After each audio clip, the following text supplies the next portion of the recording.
आज की अद्भुत कहानी सुनने के बाद आप अपनी जिंदगी का समय यूं ही गंवाना छोड़ देंगे।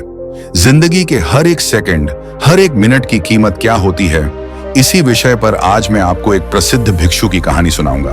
तो चलिए उस अप्रतिम कहानी की शुरुआत करते हैं। बहुत समय पहले की बात है।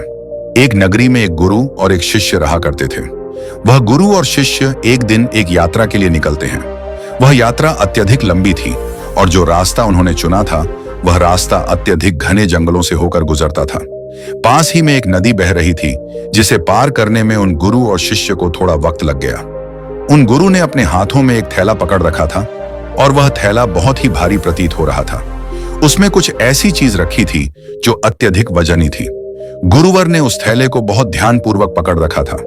वह उसे अपने आप से एक पल के लिए भी दूर नहीं कर रहे थे। ऐसे ही उन्होंने उस थैले को अपने हाथों में लेकर काफी दूर तक का सफर तय किया, लेकिन उस वजनी चीज के कारण उनके हाथों में दर्द महसूस होने लगा। इसलिए उन्होंने वह थैला अपने कंधों पर टांग लिया और आगे का सफर तय करने लगे। वह जंगल इतना घना और इतना बड़ा था कि उसका दूसरा छोर कहीं से नजर नहीं आ रहा था। वह गुरु और शिष्य दोनों उस जंगल के रास्ते से होकर गुजरते जा रहे थे। वहां पर और कोई भी नहीं था। तभी वह गुरु अपने शिष्य से कहते हैं, भंते, तुम्हें डर तो नहीं लग रहा? वह शिष्य अपने गुरु की यह बात सुनकर अत्यधिक हैरान हो जाता है और बड़ी हैरानी से कहता है, हे गुरुवर, आप ये क्या कह रहे हैं? हम सन्यासी हैं, हमें किस बात का डर? आखिर आप ऐसा क्यों पूछ रहे हैं? पहले तो मैंने आपको यह पूछते नहीं देखा। कहीं आप मेरी परीक्षा तो नहीं ले रहे? इस पर गुरुवर मुस्कुराते हुए कहते हैं, नहीं नहीं, मैं तो बस यह जानना चाहता था कि इतने घने जंगल में हम कब से चले जा रहे हैं। हो सकता है तुम्हारे मन में डर उत्पन्न हो रहा हो, इसलिए मैंने बस तुमसे पूछ लिया। इस पर शिष्य कहता है, गुरुवर, आप ही ने तो सिखाया है यह सब कुछ नश्वर है, तो फिर मुझे किस बात का डर होगा? ना ही मेरे पास ऐसा कुछ है जिसे खोने का भय हो, तो भला मुझे किस बात का डर होगा? अपने शिष्य की यह बात सुनकर गुरुवर कहते हैं, अच्छा ठीक है, चलो आगे बढ़ते हैं। इतना कहकर वे दोनों आगे की ओर बढ़ने लगे। देखते ही देखते रात हो चुकी थी। रात में उन्होंने एक जगह पर रुकने का इंतजाम किया। चारों तरफ घना अंधेरा और सन्नाटा छाया हुआ था। तभी गुरु अपने शिष्य से कहते हैं, भंते, आज रात हम यहीं पर रुक जाते हैं और अगली सुबह हम अपनी यात्रा फिर से प्रारंभ करेंगे। शिष्य ने अपने गुरु की बात मान ली। कुछ देर बाद गुरु फिर पूछते हैं, भंते, कहीं तुम्हें भय तो नहीं लग रहा? यह सुनकर शिष्य फिर से कहता है, गुरुवर, मुझे किस बात से डर लगेगा? मैंने कोई गलत कार्य नहीं किया और ना ही मेरे पास खोने के लिए कुछ है। आप चिंता ना करें, मुझे कोई डर नहीं लग रहा। आप चैन से सो जाइए, आखिर हमें कल सुबह आगे की यात्रा भी पूरी करनी है। इतना कहकर वे दोनों सो गए।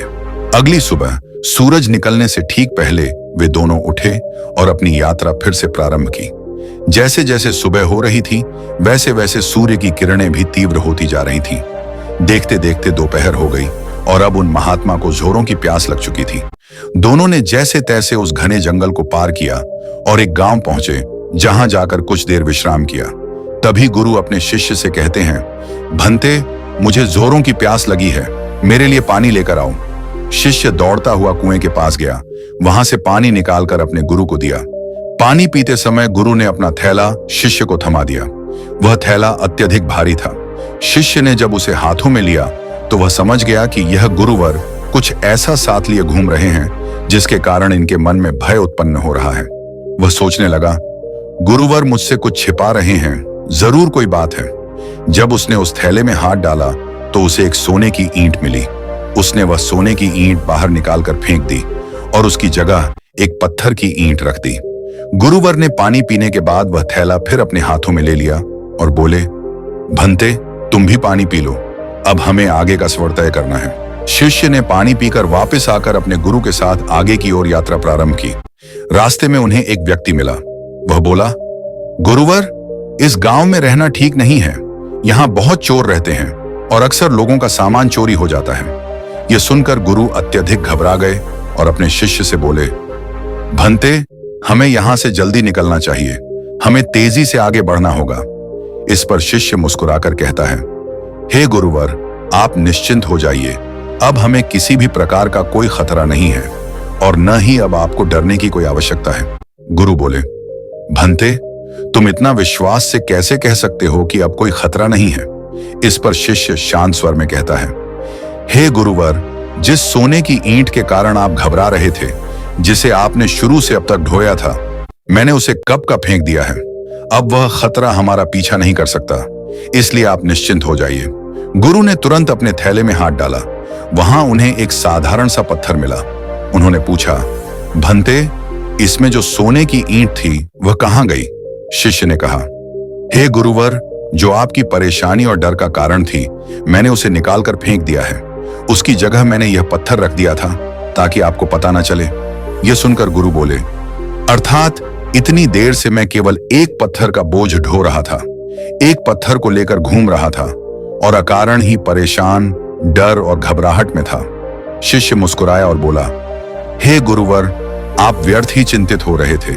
वह सोने की ईंट भी हमारे किस काम की? वह भी नश्वर है, व्यर्थ है। हमारे लिए तो सब कुछ एक समान है। गुरु ने कहा, भंते, तुम सही कहते हो। मैं तुम्हारी बात समझ गया। तुमने एक शिष्य होकर मुझे इतनी सुंदर सीख दी है।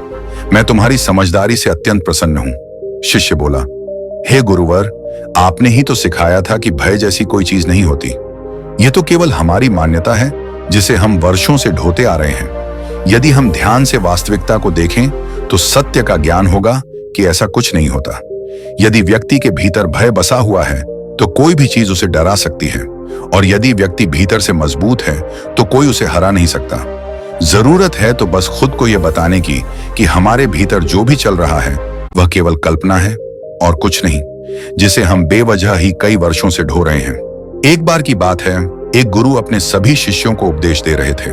तभी उन सभी शिष्यों में से एक शिष्य अपने गुरु से पूछता है, हे गुरुदेव, क्या यह जरूरी है कि हम समय रहते कार्य को पूरा कर लें?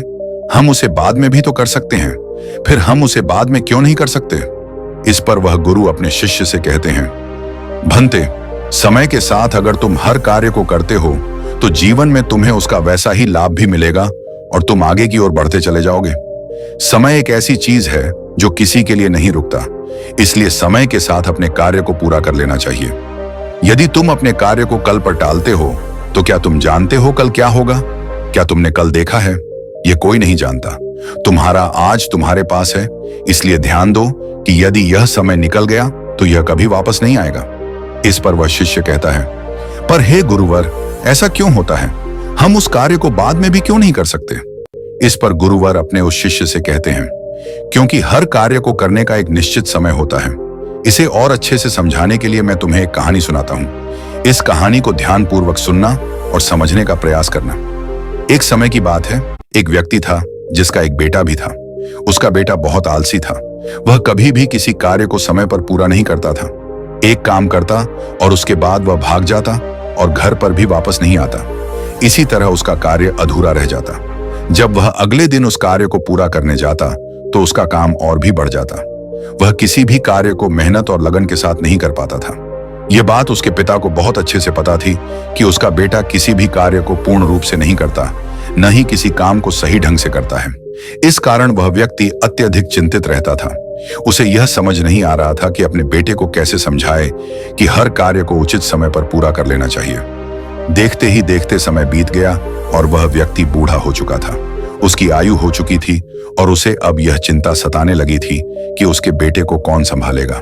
उसे कौन समझाएगा कि कैसे कोई कार्य सही समय पर और सही ढंग से करना चाहिए।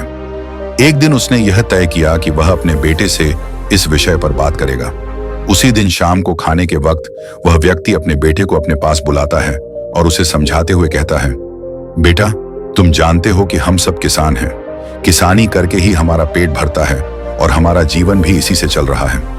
जब तक मैं स्वस्थ था मैंने पूरी लगन और मेहनत से इस कार्य को पूरा किया है, लेकिन अब मैं बूढ़ा हो चुका हूं, मेरी उम्र हो चुकी है। अब मैं तुम्हारा साथ नहीं दे सकता और न जाने कब मेरा अंतिम समय आ जाए। फिर मेरे बाद इस काम को कौन देखेगा? कौन तुम्हारे परिवार को खिलाएगा, उसका ध्यान रखेगा? इसलिए मैं चाहता हूं कि तुम अभी से अपनी जिम्मेदारियां समझ लो और मेरा सारा कार्यभार आज से तुम संभाल लो। अपने पिता के मुख से ये सारी बातें सुनकर उसका बेटा थोड़ा भावुक हो जाता है। तभी आगे उसका पिता उससे कहता है, तुम्हें अब से अपनी सारी जिम्मेदारियों को समझना होगा, अपने कर्तव्यों का पालन करना होगा, हर काम को स्वयं से करना होगा। और यदि तुम अपने सभी कार्यों को समय पर पूरा कर लोगे तो निश्चित तौर पर तुम्हें सही और अच्छे फल मिलेंगे। इस पर वह लड़का थोड़ा क्रोधित होकर अपने पिता से कहता है, पिताजी, आप क्या कहना चाहते हैं? आपको क्या लगता है कि मैं अपना कोई कार्य पूरा नहीं करता? मैं खेत में जाता हूँ, वहां रहता हूँ, वहां की देखभाल करता हूँ, घर के कामों के लिए भी जगह जगह जाता हूँ। तो क्या यह सब कार्य नहीं है? क्या इन्हें मैं बिना मन के ही पूरा करता हूँ? इस पर उसके पिता कहते हैं, बेटा, मैं जानता हूं कि तुम रोज खेत जाते हो, लेकिन मुझे यह भी पता है कि तुम वहां जाकर एक पेड़ की छाया में सो जाते हो और अपना समय बर्बाद कर देते हो। मैंने खुद कई बार तुम्हें खेतों में सोते हुए देखा है और तुम कहते हो कि तुम घर के कामों के लिए बाजार जाते हो। मैंने तुम्हें कई बार बाजार के बहाने अपने मित्रों से मिलते हुए, उनसे घंटों बातें करते हुए देखा है, लेकिन तुम एक पल के लिए यह नहीं सोचते कि घर पर बूढ़े माँ बाप हैं, उनका भी तो ख्याल रखना आवश्यक है।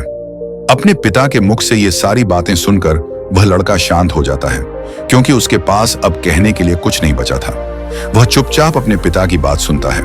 उसके पिता आगे कहते हैं, अपना हर कार्य पूरे मन, लगन और ईमानदारी के साथ करना चाहिए, क्योंकि ऐसा न करके तुम किसी और को नहीं बल्कि खुद को ही धोखा दे रहे हो, जो तुम्हारे लिए आगे बड़ी समस्या बन जाएगी। और तब ना तो तुम्हें कोई समझाने वाला होगा और ना ही कोई तुम्हारा साथ देने वाला होगा। कल को यदि हम ना रहे तो तुम क्या करोगे? इसलिए समय रहते अपने कार्यों को संभाल लो और ईमानदारी और मेहनत के साथ अपना कार्य पूरा करो।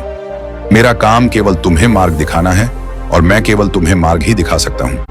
उस पर तुम्हें खुद ही चलना होगा, उसका अनुभव तुम्हें खुद ही प्राप्त करना होगा और यह सब तुम पर निर्भर करता है। यदि तुम मन, लगन और ईमानदारी के साथ अपना कार्य करोगे तो तुम्हारा मन हमेशा प्रसन्न रहेगा, तुम हमेशा खुश रहोगे, क्योंकि तुमने अपने कार्य में अपना 100% दिया है। इसलिए तुम समय के साथ आगे भी बढ़ते चले जाओगे। और यदि तुम समय बर्बाद करोगे तो समय भी एक दिन तुम्हें अवश्य बर्बाद कर देगा, क्योंकि समय किसी का इंतजार नहीं करता। इसलिए अपनी गलतियों को समझो, उन्हें सुधारो, अभी भी समय है। इतना कहकर उस लड़के के पिता वहां से चले गए और वह लड़का भी अपने कमरे में सोने चला गया। लेकिन अब भी वह लड़का अपने पिता की बातों पर ध्यान नहीं देता। ऐसे ही कुछ दिन और बीत गए। कुछ दिनों के बाद उसके माता पिता की तबीयत अचानक खराब हो गई और उनकी अचानक मृत्यु हो गई। माता पिता के जाने के बाद वह पूरी तरह से अकेला हो चुका था। अब उसके साथ कोई नहीं था। उसका किसी भी चीज में मन नहीं लगता। वह रात रात तक जागता रहता, सोचता रहता कि उसने क्यों अपने पिता की बातें नहीं मानी। यदि उसने अपने पिता की बात मान ली होती तो आज वह हर कार्य को पूरे मन, लगन और ईमानदारी के साथ कर पाता। लेकिन जब भी वह कोई कार्य करने जाता तो उसे कुछ आता ही नहीं था, क्योंकि उसने कभी ढंग से काम किया ही नहीं था। इस कारण उसे कुछ भी झांत नहीं था, उसने कुछ सीखा ही नहीं था। देखते ही देखते ऐसे ही समय बीत रहा था और वह जिन मित्रों के साथ घूमा करता था, बातें किया करता था, वे भी अब धीरे धीरे कामों पर जाने लगे थे। किसी के पास अब इतना समय भी नहीं था कि वे एक दूसरे के साथ बैठकर बातें कर सकें। जब वे सब मिलते तो केवल अपने कामों की बातें किया करते थे। लेकिन वहां पर यह लड़का बिल्कुल चुपचाप रहता, क्योंकि उसने अपने जीवन में कुछ नहीं किया था। इसी कारण वह वहां से क्रोधित होकर वापस चला जाता। अब उसे पछतावा होता है कि उसने अपने जीवन में कुछ नहीं किया, जबकि उसके सारे मित्र धीरे धीरे आगे बढ़ रहे हैं। वे अपने जीवन में कुछ अलग कर रहे हैं और वह अभी भी वहीं का वहीं है। उसने तय किया कि अब से वह खेतों में खूब मेहनत करेगा, जैसा उसके पिता ने कहा था। पूरी लगन और मेहनत के साथ वह अपने कार्य को पूरा करेगा। अगले दिन से उसने खेतों में जाना शुरू किया और अपने कार्य को करने का प्रयास किया। लेकिन उसने पहले कभी कोई काम किया ही नहीं था, जिसके कारण उसे यह समझ नहीं आ रहा था कि वह क्या करे, कैसे करे। इसी कारण निराश होकर वह वापस घर लौट जाता है। वह रात में अपने मित्रों के बारे में सोचता है कि सभी काम कर रहे हैं, कुछ नया कर रहे हैं, वे सब आगे बढ़ रहे हैं और मैं अकेला हूं। मेरा साथ देने वाला कोई नहीं है। मैं अपने जीवन में कुछ नहीं कर पाया। यदि मैंने अपने पिता की बात मान ली होती तो आज मैं भी अपने जीवन में कुछ कर रहा होता। यह सोचकर वह अपने पिता को याद करने लगा और फूट फूट कर रोने लगा। उसने अपने पिता की एक भी बात पर अमल नहीं किया था और यही वजह थी कि आज वह बहुत चिंतित, बहुत परेशान था और उसका साथ देने वाला भी कोई नहीं था। वह रात रात भर यूं ही सोचता रहता, परेशान रहता, चिंतित रहता और जब सुबह होती तो वह खेतों में जाकर मेहनत करने का प्रयास करता, लेकिन उसे कुछ समझ नहीं आता था। एक दिन वह अपने घर पर बैठकर इसी चिंता में डूबा हुआ था कि तभी उसे ख्याल आया, इतना सोचने और परेशान होने से कुछ नहीं होगा। अभी इतनी देर नहीं हुई है, मैं जरूर कुछ कर सकता हूँ। मुझे अपने पिता की बातों का पालन करना होगा। मैं जो गलती कर चुका हूँ उसे मुझे सुधारना होगा, आगे बढ़ना होगा। उस दिन वह यह तय करता है, मैंने अब तक कुछ नहीं किया, लेकिन अब मैं कुछ कर सकता हूँ। मैंने अब तक किसी की नहीं सुनी, लेकिन अब मैं दूसरों की बातें जरूर सुनूंगा और खूब मन लगाकर मेहनत करूंगा। अगले दिन सुबह सुबह वह खेत पर जाना शुरू करता है और अपने आसपास के लोगों से खेती के बारे में जानकारी इकट्ठा करता है। जैसा जैसा उसे बताया गया था वह वैसा ही करता है। उसने खूब मेहनत की, अपने कामों पर ध्यान देना शुरू कर दिया। जो काम उसे नहीं आता था वह किसी से पूछ लेता था और फिर उस पर कार्य करता था। धीरे धीरे उसने मेहनत की महत्ता को समझ लिया था, समय के महत्व को समझ लिया था और वह धीरे धीरे मेहनत और लगन के साथ अपने कार्य को पूरा करने लगा। ईमानदारी के साथ वह आगे भी बढ़ने लगा। इतना कहकर उन गुरुवर ने इस कहानी को यहीं समाप्त कर दिया और आगे अपने शिष्य से कहा, भंते, यदि उस लड़के ने सही समय रहते अपने पिता की बात मान ली होती तो वह पहले ही अपने जीवन में आगे बढ़ चुका होता। उसके लिए तरह तरह के दरवाजे खुल चुके होते। लेकिन जब वह पूरी तरह टूट गया, हार गया, तब उसे अपने पिता की बातें याद आईं। जब उसे पछतावा हुआ तब उसे एहसास हुआ कि उसने गलती की है और उसे उस गलती को सुधारना चाहिए। यदि उसने समय रहते जिम्मेदारियों को समझ लिया होता और ईमानदारी से अपना कार्य किया होता तो उसके लिए भी सब कुछ आसान होता और वह भी अपने जीवन में बहुत आगे बढ़ चुका होता। गुरुवर के मुख से यह कहानी सुनकर उस शिष्य को ये सारी बातें अच्छे से समझ आ गईं। वह शिष्य बोला, हे गुरुवर, आप सही कहते हैं। जीवन में हर चीज का एक सही समय होता है। हमें समय के अनुसार सब कार्य कर लेने चाहिए, अन्यथा अंत में केवल दुख और पछतावा ही बचता है।